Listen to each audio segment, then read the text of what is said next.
Ever feel like life's throwing petty annoyances your way?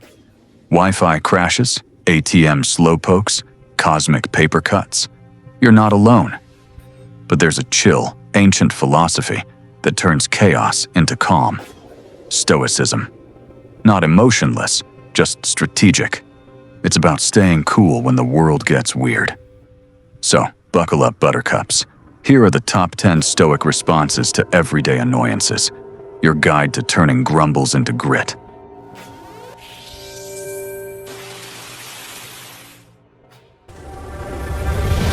1. The traffic jam tango. Accepting what's not in your control. Alright, let's kick things off with a classic. The soul-crushing, time-sucking, rage-inducing traffic jam. You know the drill. You're already running a smidge late. You've got that perfect podcast queued up. And then, bam! A sea of red brake lights stretching to the horizon. Your immediate reaction? Probably a symphony of honks, a few choice words muttered under your breath, and a rapid increase in your blood pressure. Sound familiar? Well, our Stoic buddies, particularly Epictetus, would have a good chuckle at our expense. Not in a mean way, but in a bless your cotton socks kind of way. See, a core tenet of Stoicism is understanding the difference between what's within our control and what isn't. And folks, traffic, it's firmly in the not in your control bucket. Unless you're secretly a traffic controller with a magic wand. You can't make those cars move faster. You can't undo that accident 3 miles ahead. So, what's the Stoic move here? It's not about loving the traffic, because, let's be real, nobody loves traffic. It's about accepting its reality, instead of fighting against it, which is like trying to punch a cloud. You lean into it. You pivot. Think about it. What is in your control? Your reaction, your attitude, the narrative you create in your head. For example, let's say you're stuck in a standstill. The non-Stoic you. Oh my God, I'm going to be so late. This is ridiculous. Why do these people even drive? My whole day is ruined. Cue dramatic sigh and incessant horn tapping. The result? You arrive stressed, agitated, and probably with a headache. The Stoic you. Okay, this is happening. I can't change the traffic, but I can change how I respond. What can I do with this unexpected bonus time? Maybe you finally listened to that podcast episode you've been saving. Perhaps you use the time for some mindful breathing exercises. Yes, even in your car. You could call a friend or family member you haven't spoken to in a while, hands-free, of course. Or, radical idea, just be. Observe the clouds, listen to the rain, appreciate the fact that you're in a relatively comfortable metal box, and not, say, trying to outrun a velociraptor. The key here is shifting your perspective from, this is happening to me, to this is happening, and I get to choose how I respond to it.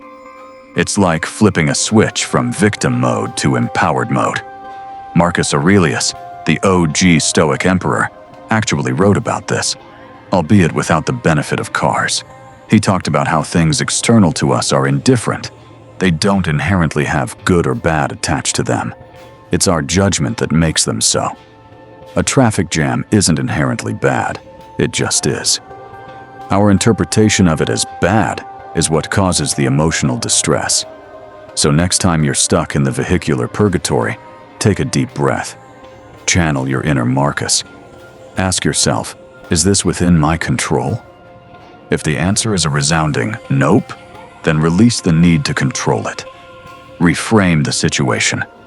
Can you turn this annoyance into an opportunity for something else? Maybe it's an opportunity for quiet reflection, or to practice patience, or to appreciate the simple luxury of having a car at all. Remember, the goal isn't to be happy about traffic, it's to be undisturbed by it. To maintain your inner peace, even when the outer world is throwing a tantrum. It's a superpower, I tell you. And it starts with simply accepting what is. 2. The annoying colleague on a friend, doorknob, family member. Practicing empathy and premeditation of evils. Alright, Let's move from inanimate objects, like traffic, to the slightly more complex realm of other humans. Specifically, that one person who just grates on your nerves. You know who I'm talking about. Maybe it's the colleague who microwaves fish in the office every darn day, or the friend who's perpetually late, or the family member who always brings up that embarrassing story from your childhood at every gathering. Mom, if you're watching, I love you. But the glitter incident was one time. Your initial, completely understandable reaction might be a surge of irritation, a mental eye roll so intense it could sprain an optic nerve, or a strong urge to politely, or not so politely, suggest they take up residence on a deserted island. But what would a Stoic do? They'd pull out two of their favorite tools, empathy and the premeditation of evils, or premeditatio malorum. Sounds a bit dramatic, I know, but stick with me. First, empathy. Seneca, another Stoic rock star, often talked about our shared humanity. He'd remind us that everyone is just trying to navigate this chaotic thing called life, often with their own baggage, insecurities, and maybe a complete lack of awareness that microwaving fish is an act of war. When someone annoys you, instead of immediately labeling them as the worst, try to pause and consider their perspective. Why might they be acting this way? The fish microwaver? Maybe they're on a strict budget, and fish is their cheapest protein. Maybe they genuinely don't realize the olfactory devastation they're unleashing. Okay, that one's a stretch, but you get the point. The perpetually late friend? Perhaps they have a chaotic home life, or a genuine struggle with time management, or maybe their internal clock just runs on a different cosmic frequency. The storytelling relative? They might think it's a funny, harmless anecdote, a way to bond, or perhaps they're just nostalgic and a little socially awkward. Now, this doesn't mean you have to condone their annoying behavior. It just means you're trying to understand its potential roots, which can significantly dial down your own emotional response. When you view someone through a lens of potential human fallibility rather than malicious intent, it's much harder to get truly riled up. You shift from, "they're doing this to me," to, "they're doing this, and it's probably not about me at all." Second, the premeditation of evils. This isn't about being a pessimist. It's about being a realist and a strategist. Before you even encounter the annoying person or situation, you mentally prepare for it. For example, let's say it's family gathering time, and you know Uncle Barry is going to ask when you're finally going to settle down or make some slightly off-color joke. The non-Stoic you. You walk in hoping for the best, get blindsided by Uncle Barry's comments, and spend the rest of the evening stewing in resentment. The Stoic you, armed with premeditatio malorum. Before you even leave the house, you think, okay, Uncle Barry is probably going to do his thing. How will I respond? I could have a witty comeback ready. I could change the subject. I could just smile and nod. I will not let his predictable behavior disrupt my peace. You visualize the scenario. You play out your calm, composed response. When Uncle Barry inevitably launches into his spiel, instead of being shocked or upset, you're mentally prepared. It's like you've already rehearsed this scene. You're not surprised. You're just observing your prediction unfold. This practice disarms the annoyance of its power. When you expect something, it loses its element of surprise, and thus its ability to hijack your emotions. It becomes less of an attack and more of a predictable Tuesday. Think of it this way. If you know it's going to rain, you bring an umbrella. You don't get mad at the rain, you just prepare for it. The same goes for annoying people. You know they exist. You know they'll sometimes do annoying things. So, mentally pack your emotional umbrella of empathy and premeditation.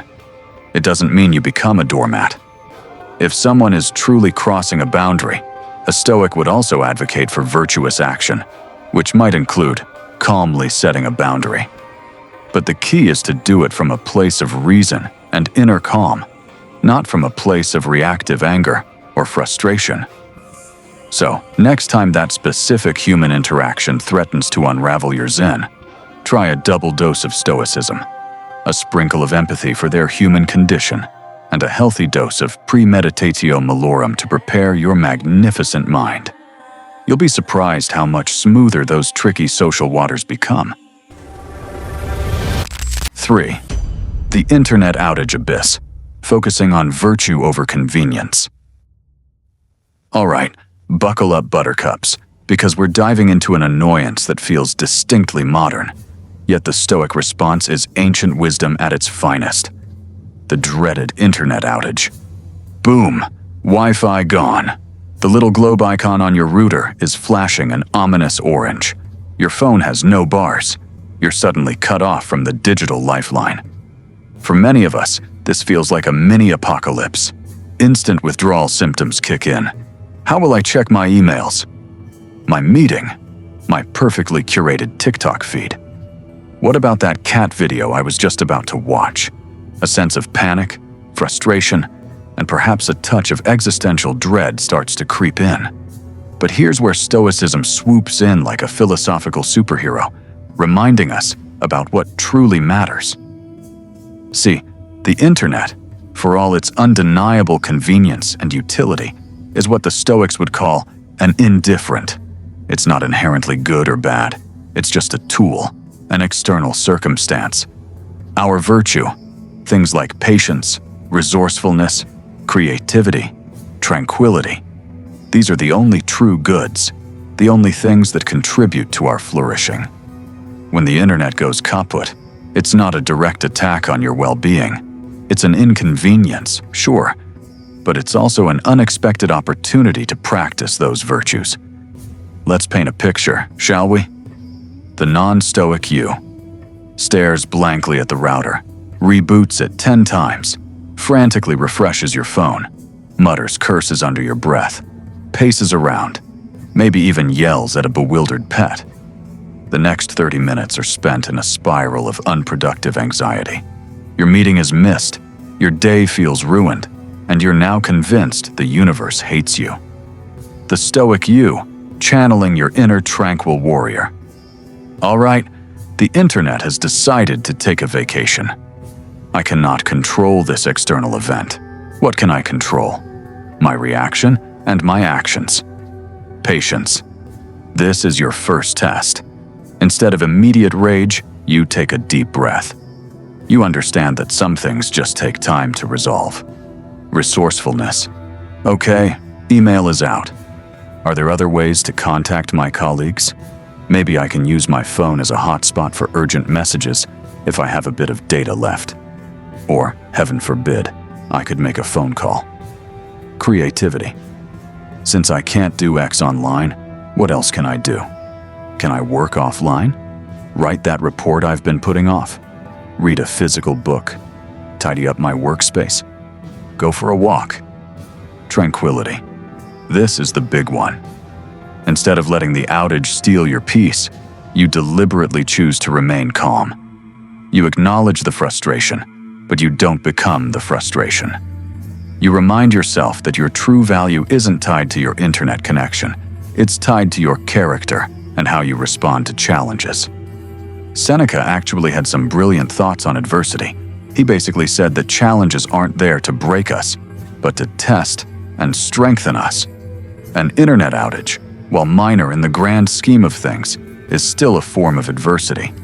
It's an opportunity to exercise those mental muscles and build resilience. Imagine yourself as a mental athlete. When the internet goes down, it's like a pop quiz on your stoic training. Are you going to throw a tantrum and fail, or are you going to calmly assess the situation and find a virtuous way forward? It's about detaching your well-being from external circumstances. Your happiness shouldn't be held hostage by the whims of your ISP. Your inner fortress of peace should be impenetrable, even to rogue Wi-Fi signals. So, the next time your screen goes blank and the world feels disconnected, don't despair. See it as a nudge from the universe or the tech gods to practice those beautiful stoic virtues. Can you find a non-digital task to tackle? Can you practice mindfulness? Can you simply enjoy a moment of enforced quiet?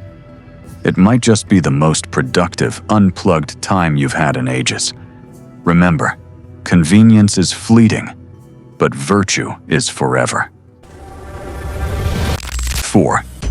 The broken gadget blues, the impermanence of material possessions. All right, let's talk about a real gut puncher for many of us. Your favorite gadget bites the dust. Maybe your phone takes an unexpected swim in the toilet. Your laptop decides to become a very expensive paperweight, or your fancy coffee machine breaks.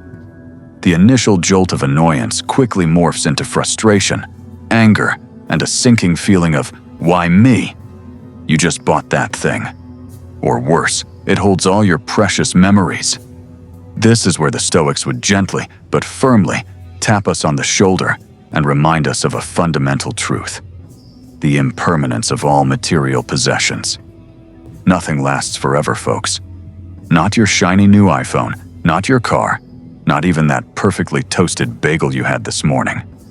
Everything is subject to decay, breakage, and eventual obsolescence.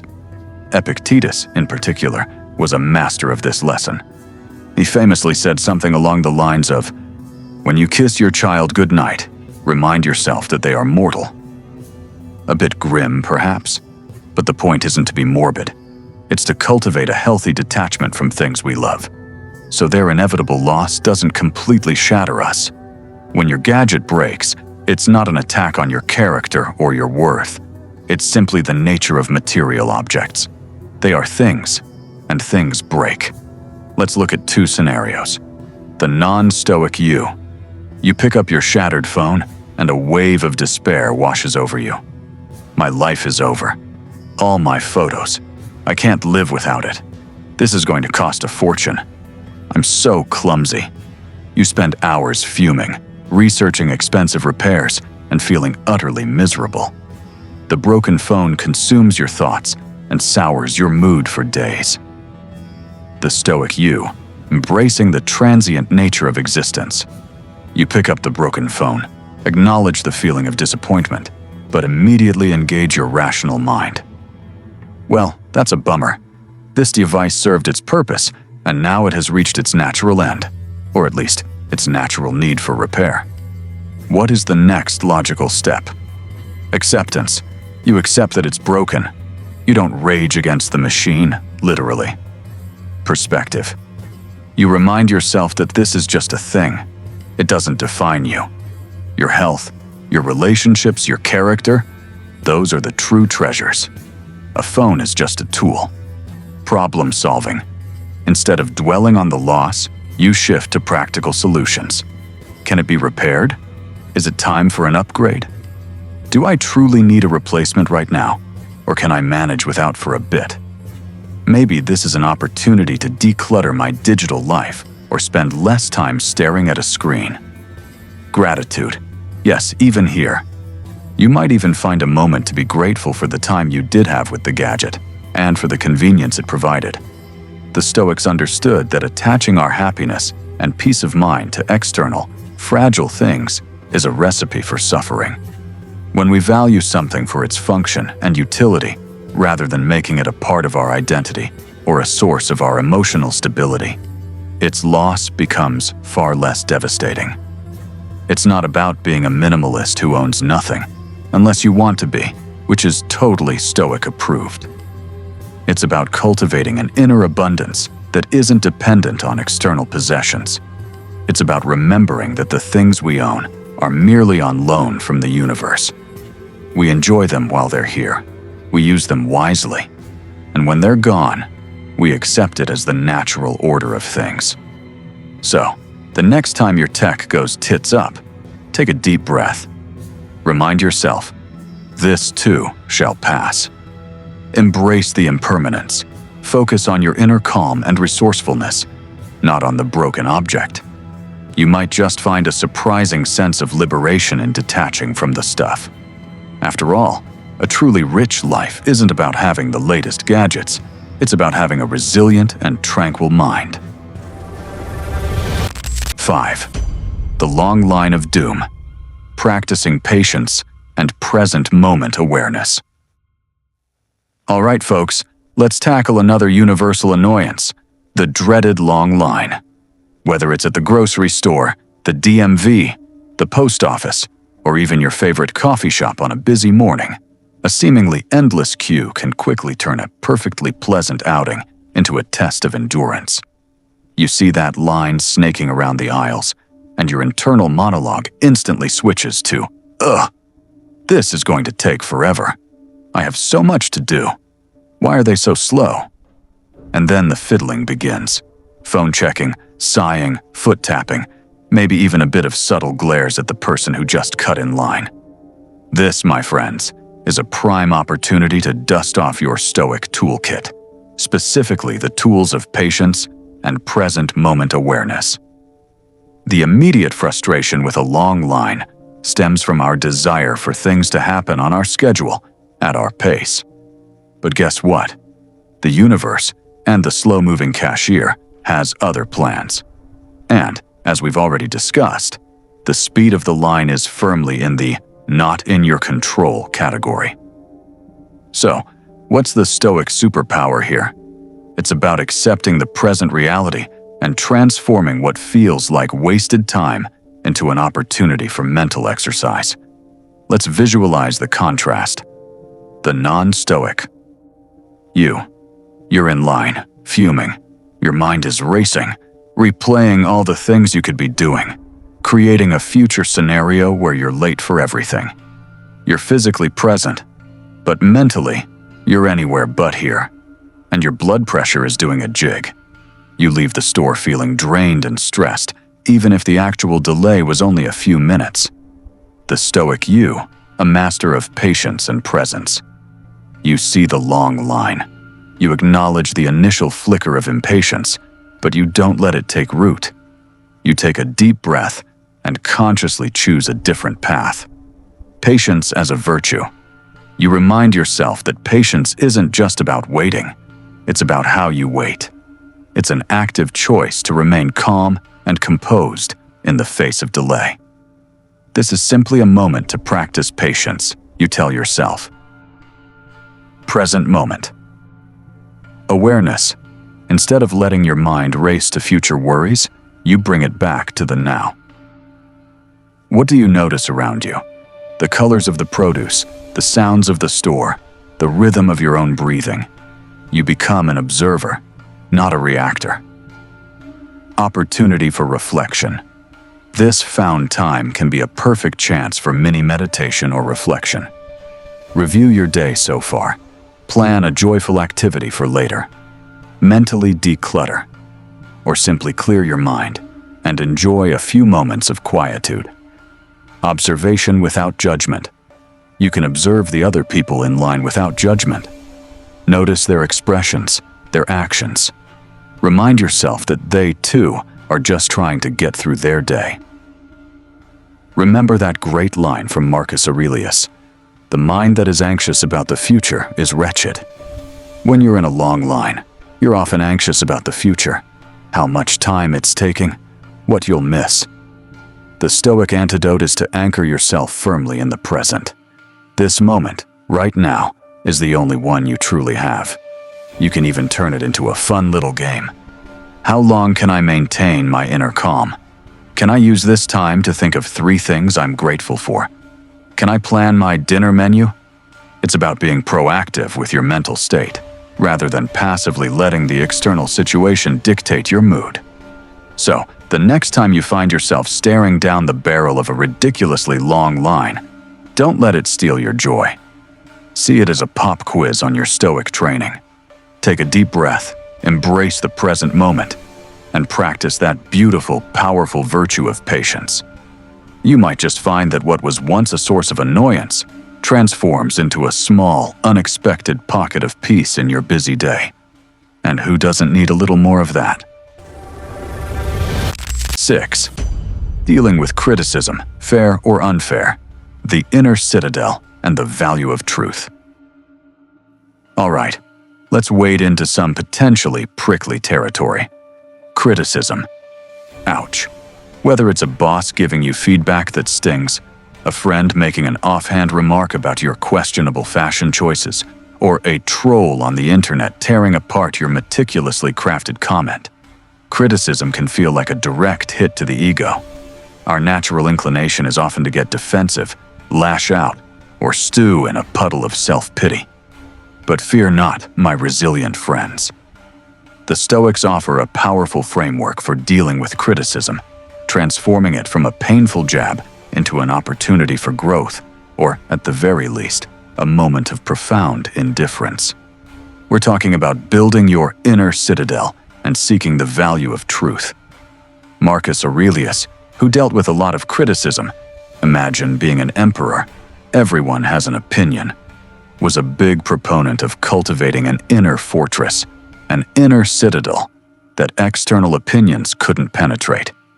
Here's the Stoic approach to handling criticism. 1.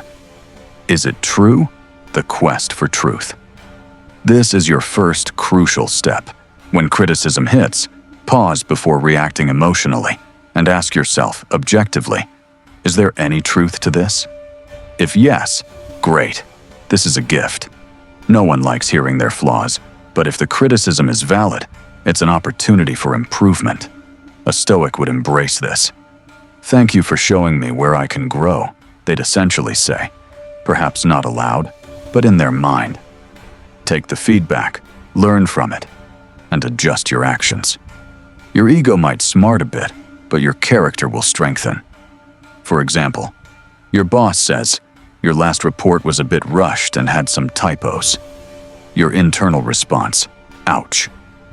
But they're right. I did rush it. Okay, next time, I'll allocate more time for proofreading. This isn't weakness, it's wisdom. If the criticism is genuinely false, misguided, or based on a misunderstanding, then why should you let it disturb your peace? It has no bearing on reality, and therefore, no bearing on you. This is where your inner citadel comes into play. Another example. A random person on social media comments, "You're clearly clueless about this topic," when you've just shared well-researched information. Your internal response, "Their opinion doesn't define my knowledge or effort. This is their judgment, not my reality. I choose not to be affected by it." 2. The source of the criticism, considering the critic. The Stoics also encouraged us to consider the source. Is this person credible? Do they have good intentions? Do they even know what they're talking about? If it's someone whose opinion you respect and who genuinely wants to help you, their criticism holds more weight and likely falls into the "is it true" category. If it's someone known for being negative or someone who clearly doesn't know the facts, their criticism is like a feather in the wind, easily dismissed. Why give power to someone whose judgment you don't even value? 3. The inner citadel, your unshakable self. This is the core of it. Your peace, your worth, your character. These are not dictated by what others say or think about you. They are determined by your own virtuous actions and judgments. You are the sole emperor of your inner citadel. No one can storm its walls without your permission. Marcus Aurelius said, "If you are pained by any external thing, it is not the thing that disturbs you, but your own judgment about it. And it is in your power to wipe out this judgment now." Let's try a scenario. You receive an email from a disgruntled customer/client that is unfairly critical and a bit aggressive, making personal attacks. The non-Stoic. You read it, feel a surge of anger and defensiveness. You spend the next hour drafting an equally aggressive reply, feeling upset and distracted. The Stoic you read the email, you feel the initial sting, but you immediately activate your inner citadel. Is any of this true about my work? You review it calmly. If there's a valid point, you note it for improvement. Are the personal attacks true? Number. Do I value the opinion of someone acting aggressively and unfairly? Number. You understand that their anger is their problem, not yours. You respond calmly and professionally to any factual points, and you let the personal attacks bounce off your inner citadel. Your peace remains intact. You refuse to give them power over your emotional state. See? It's not about being immune to feeling. It's about choosing your response. It's about not letting external noise define your internal music. So, the next time criticism comes knocking, don't open the door for an emotional meltdown. Instead, answer with the calm assurance of a Stoic. Ask, is it true? Consider the source. And then retreat into your magnificent, unshakable inner citadel, where only your reasoned judgments hold sway. You'll be surprised how much lighter and freer you feel. 7. The unreturned message, controlling your expectations. All right, let's tackle an annoyance that plagues our hyper-connected world. The unreturned message or call. You send a text, an email, leave a voicemail, and then crickets. Radio silence. You check your phone every 5 minutes. You replay the message in your head. Did I sound weird? Did I say something wrong? Are they mad at me? Did they even get it? The initial annoyance quickly spirals into anxiety, self-doubt, and maybe even a dash of resentment. This, my friends, is a classic Stoic playground for managing expectations. We often suffer not from the event itself, but from our judgment about the event and our expectations of how others should behave. The Stoics, particularly Epictetus, were big on reminding us that other people's actions are entirely outside of our control. We can send a message, but we cannot force a response. We can call, but we cannot make someone pick up or call back.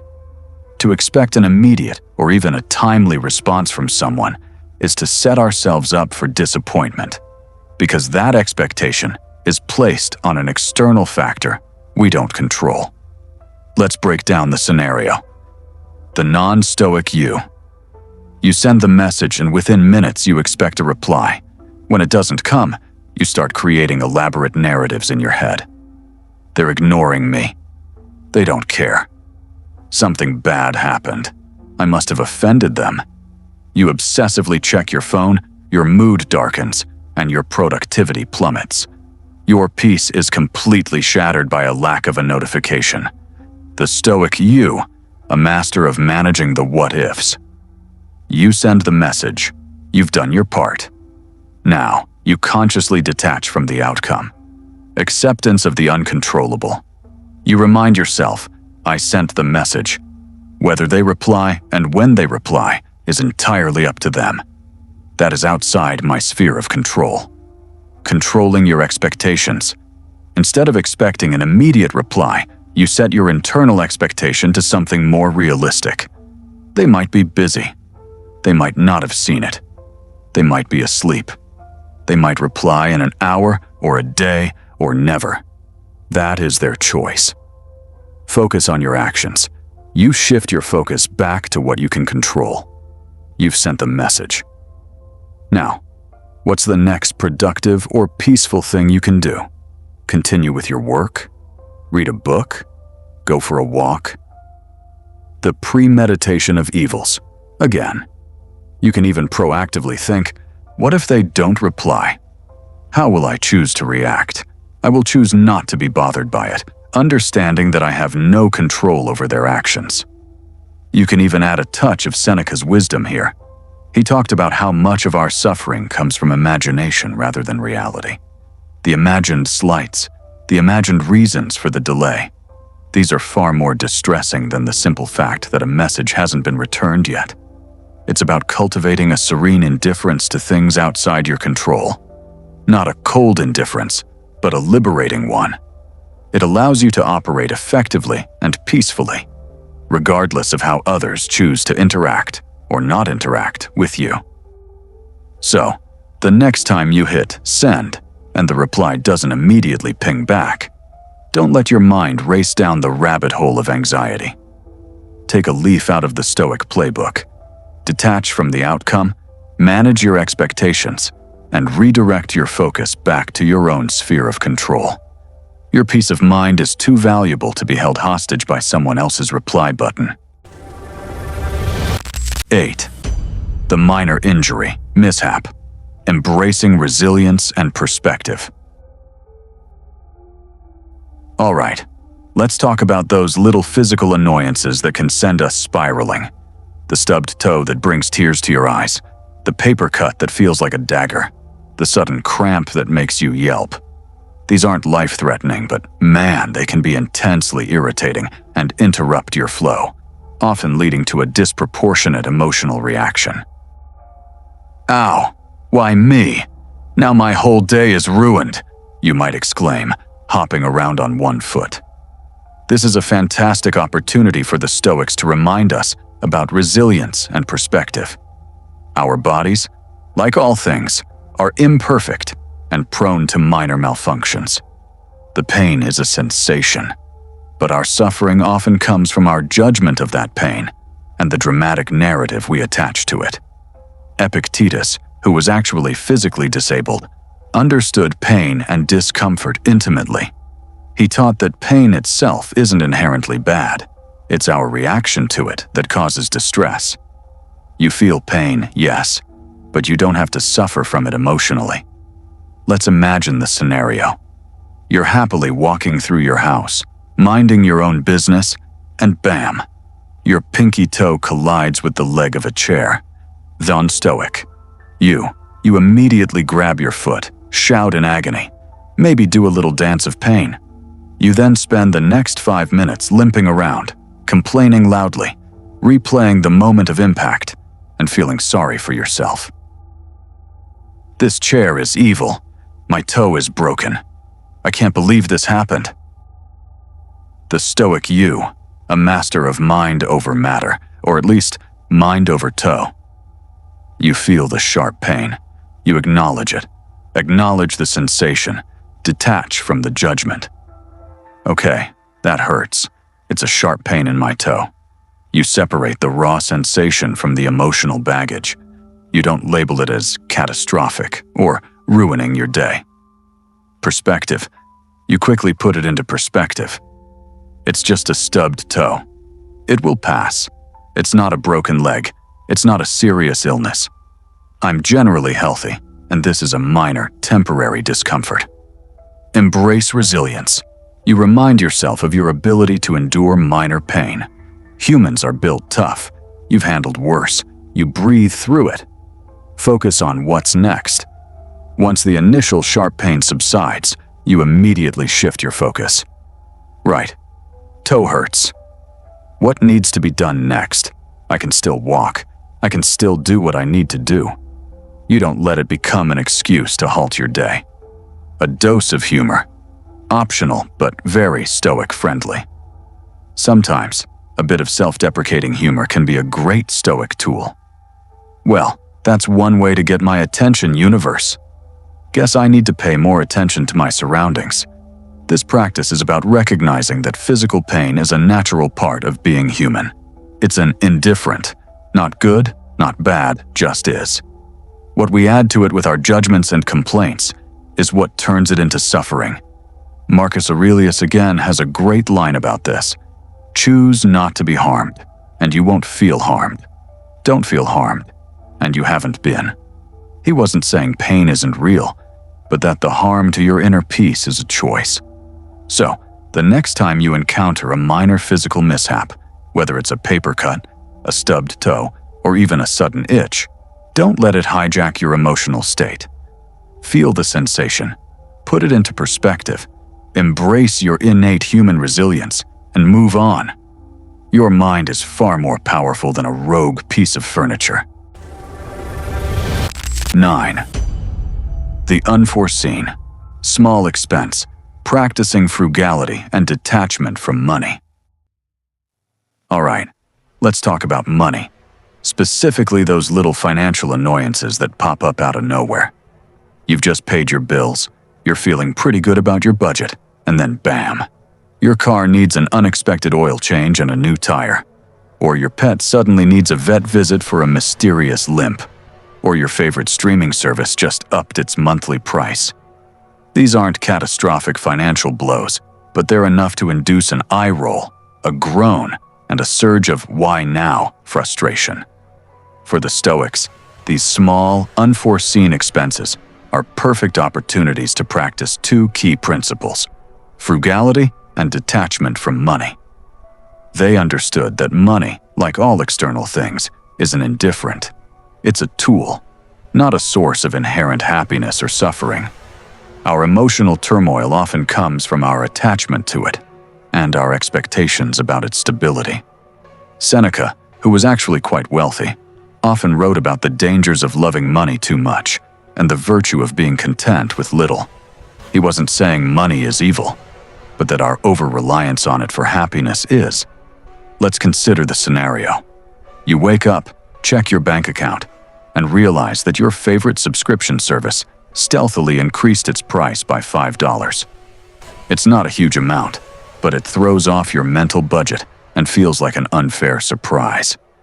The non-stoic you immediately feel a pang of annoyance, maybe even anger.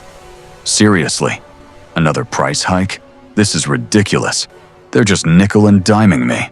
Now I have to go adjust my budget for a measly $5.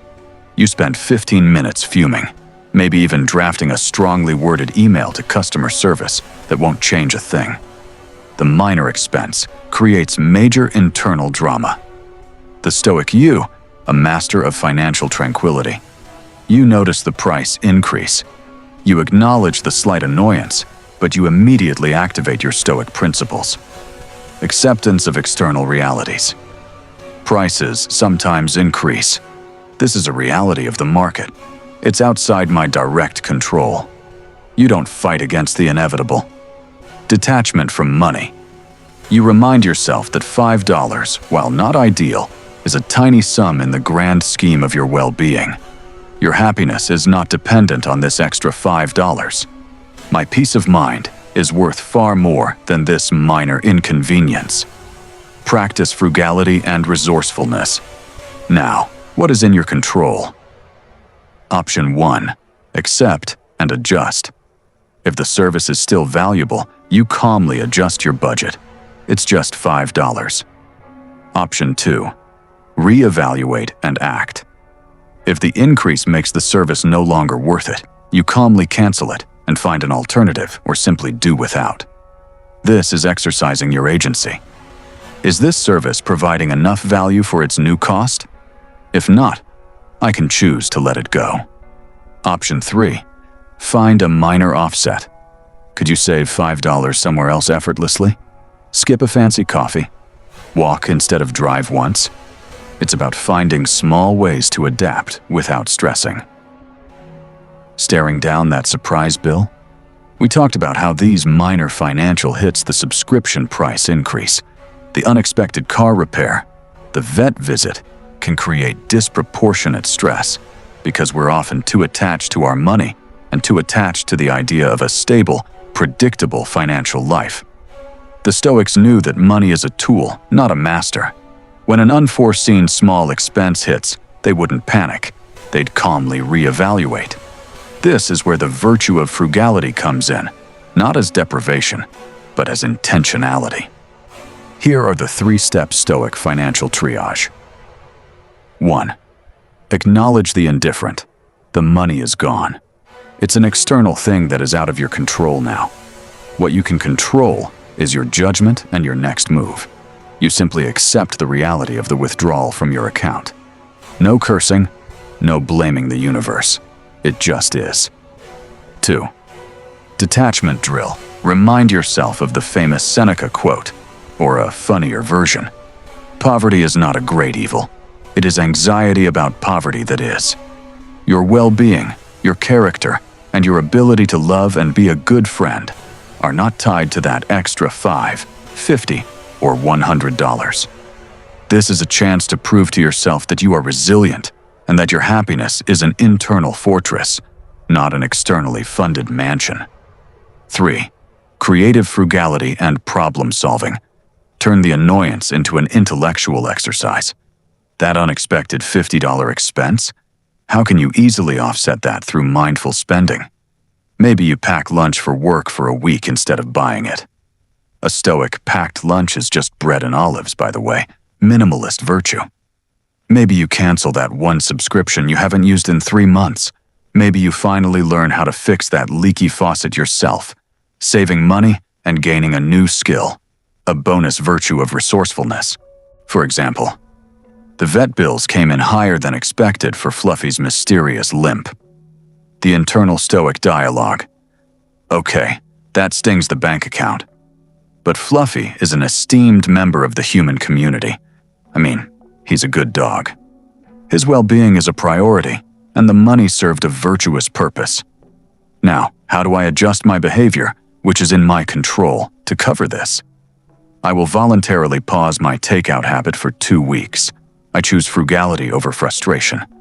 This shift in perspective is everything. You transform from a victim of a surprise expense into a virtuous financial strategist. You use the annoyance as an opportunity to reinforce your commitment to intentionality and detachment. Remember, your wealth, your real wealth, is in your inner resources and your peace of mind, not the number in your bank account. Don't let a minor inconvenience rob you of the true wealth. 10. The failed diet, new habit, embracing the spiral of progress.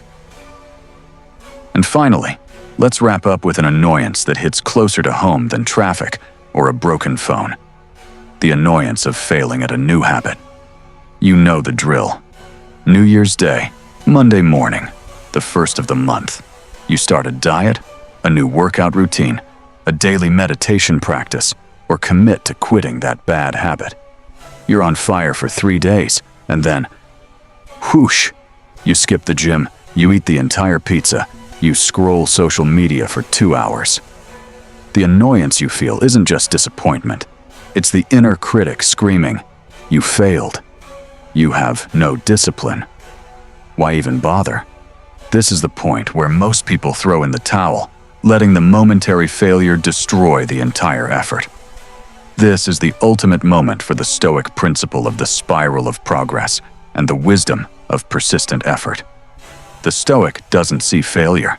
They see feedback and practice. The Stoics knew that building virtue isn't a straight line. It's a messy, uphill spiral. You fall, you get up.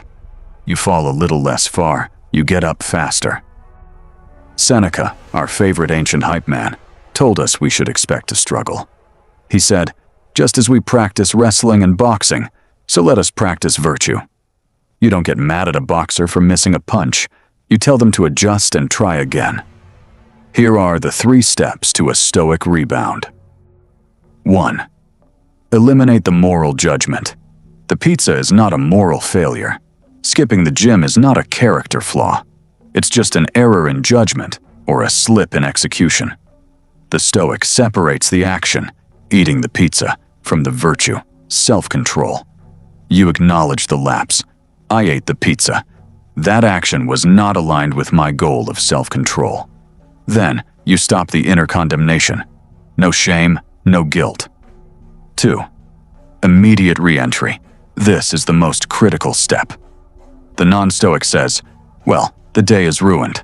I'll start again next week." The Stoic says, "The moment is new. The lapse is over." The very next choice is a chance to practice virtue again. You ate the pizza at 7 p.m. At 7:05 p.m., you can choose to make a cup of tea instead of opening a bag of chips. The failure is not the end of the journey. It's just the end of that specific moment. 3. Learn and adjust. The feedback loop. Use the slip as data, not destiny. Ask, why did I fail? Was I too hungry? Next time, prep healthy snacks. Was I too tired? Next time, aim for an earlier bedtime. Did I set too high a goal? Next time, aim for 2 workouts a week, not 7. This turns the annoyance of failure into the reward of learning. You are not practicing a perfect habit. You are practicing resilience. You are practicing the virtue of persistence. Every time you slip and choose to get back up immediately, you are training your will, which is the only thing the Stoics truly cared about. Think of your inner Stoic as a very patient, very bearded coach who doesn't yell. When you miss your meditation, he just calmly points to the mat and says, "That's okay, champ. The floor is lava, but your cushion is eternal. Try again now. Don't be annoyed by your human imperfection. Embrace the spiral." True Stoic mastery isn't about never messing up. It's about making your rebound time faster than your pity party time. And that is a habit worth cultivating. Wow, look at you. You started this journey as a mere mortal, easily annoyed by the simplest things. And now you're basically an emotional ninja, deflecting minor annoyances with the power of ancient philosophy.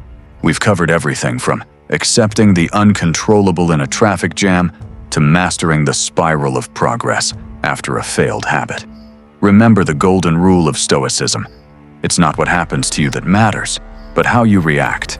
Your tranquility, your inner peace is priceless, and you should never let a cheap, everyday annoyance steal it from you. So, here's your final Stoic challenge for the day.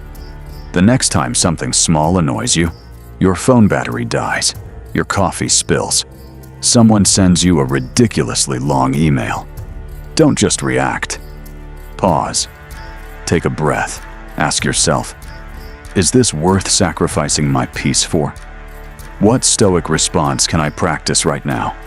If you found your inner Marcus Aurelius with this video, do me a huge favor. Hit that like button. Seriously, smash it. It tells the algorithm that ancient wisdom is still cool. Comment below. I want to know. Which of these 10 annoyances is your biggest struggle? And which Stoic response are you going to try first? Let's start a thread of tranquility down there. And finally, subscribe. Hit that big red button and ring the notification bell so you don't miss our next deep dive into ancient wisdom for the modern world. Thank you so much for joining me on the Stoic path. Go forth and be unbothered. I'll catch you in the comments and in the next video.